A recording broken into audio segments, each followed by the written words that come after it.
ஞானத்துக்கும் என்ன வித்தியாசம்? அறிவுங்கிறது வெளியிலிருந்து வருவது அப்படின்னு சொல்லுவேன். ஞானம்ங்கிறது உள்ளிருந்தே வருவது அப்படின்னு சொல்லுவோம். அறிவு அப்படிங்கிறது எதையோ ஒன்றை படித்து உங்கள் மெமரியில் வச்சுக்கிறதுக்கு பேர் அறிவுன்னு பேர்.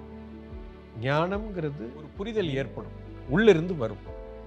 அந்த கணத்தில் ஒரு விஷயம் உள்ள ஒரு புரிதல் ஏற்படுது இல்லையா, அதுக்கு பேரு ஞானம்னு பேர்.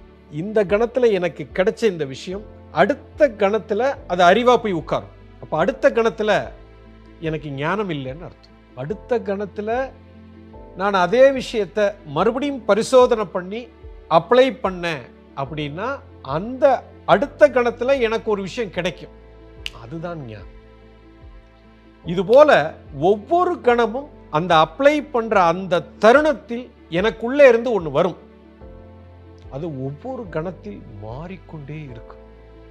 இந்த கணத்தில் எனக்கு கிடைத்த ஞானம் அடுத்த கணத்தில் வேறு மாதிரி இருக்கும்.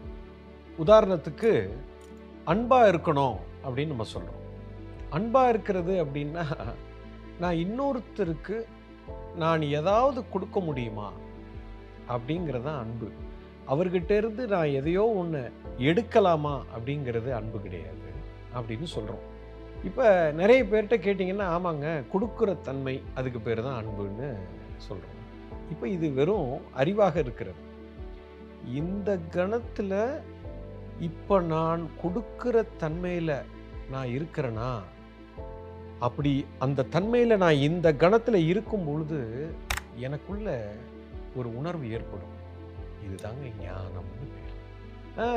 அன்புனா கொடுக்குற தன்மை எனக்கு தெரியுமே, இது தெரிஞ்சு ஒரு பிரயோஜனமும் இல்லை, மிகப்பெரிய அறிவு மட்டுமே வளர்ந்துருக்கிறது, இது வெறும் முட்டாள்தனம்னு சொல்றேன்.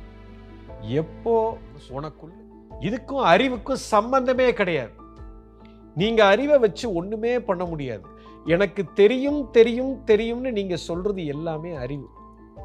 தெரிந்ததை எப்போ நீங்க அப்ளை பண்ணி ஒவ்வொரு கணமும் நீங்க பரிசோதனை பண்ணும்போது ஒவ்வொரு கணமும் உங்களுக்கு ஒன்று கிடைத்து கொண்டே இருக்கும். அதுக்கு பேரு தான் ஞானம். எவன் ஒருவன் இதை அப்ளை பண்ணி ஒவ்வொரு கணமும் அதை உணர்ந்து பார்த்து கொண்டே இருக்கிறானோ அவன்தான் ஞானி. ரொம்ப சிம்பிள். ஞானம் தான் உங்களை காப்பாற்றும். இதுதான் ஒரே ரூலுங்க. இந்த நாட்டில் 99.99% அறிவாளி மட்டுமே இருக்கிறான். அதனால தான் பிரச்சனை.